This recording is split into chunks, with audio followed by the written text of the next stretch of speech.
One of the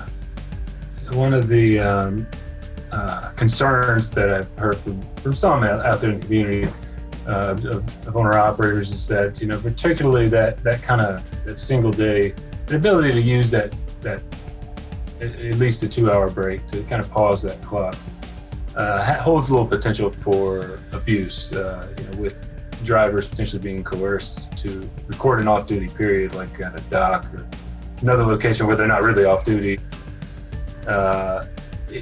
And I was just curious to hear what your thoughts on, some of the remedies there. I know about the existence of the coercion rule, and it enables drivers to at least kind of report those instances. Or, for owner operators, it could be a broker shipper coercing, engaging in coercive behavior in a similar manner. But, of more utility, I guess, for an owner operator might be a clear set of conditions for what really constitutes off-duty time. Which, is there anything in regulation or guidance available that kind of addresses scenarios where, like, an owner operator might be in fact at a dock waiting, but is essentially not working at all? I mean, I know there's been a multitude of conversations about this, enforcement opinions on that kind of a situation. There's been litigation on it.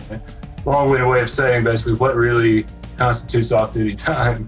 Yeah. The ship, right? It's a tough question, man. I wish I knew that this one was coming, but sorry. I should have known better. But yeah, so I mean, it's a difficult situation. So to kind of break it down a little bit, I mean, yeah, we have a definition of off-duty and non-duty time, right? Which all is very clear and easy to understand until you start to apply it to a situation like you just said. I mean, generally, if the driver's sitting in the vehicle at the ready and has to be responsible, that's going to be considered on-duty time. Right. They're sent off and they can just get called and do whatever, then it's going to be off-duty time. So it's tricky. Sometimes it's a little bit of a judgment call. But really most important is what you said, is that if they're getting pressure, and we'll use the owner-operator as an example, they're getting pressure from the shipper to log those things differently, to give them more time or whatever. That's exactly why the coercion rule exists, right? And we get some complaints there. I always feel like there's more, and sometimes people don't know or don't want to. They are difficult, but you have to keep in mind that in order for it to be coercion, there's got to be some kind of threat there. If you don't get this load there on time, I'm never going to hire you again. Threat of financial harm, that kind of thing. And you can report those through our website. So I think you just have to kind of look at what's working and on duty versus what's not, and kind of make that judgment call to do the best you can. So an owner operator is backed up to the dock. He's sitting at the dock. It's taking forever.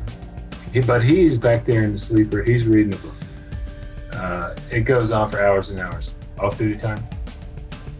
Yeah, I think so. I think he's literally in the sleeper, right? Yeah, so, he's in the sleeper reading a book. Yeah.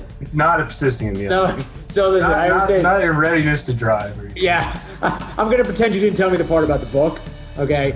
But no.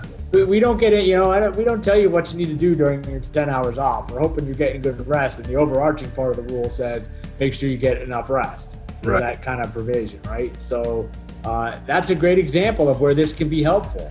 You could end up jumping in the sleeper and getting your short break while you're waiting, and now that time's not counting against your 14. So that's really the kind of flexibility we were trying to build in here.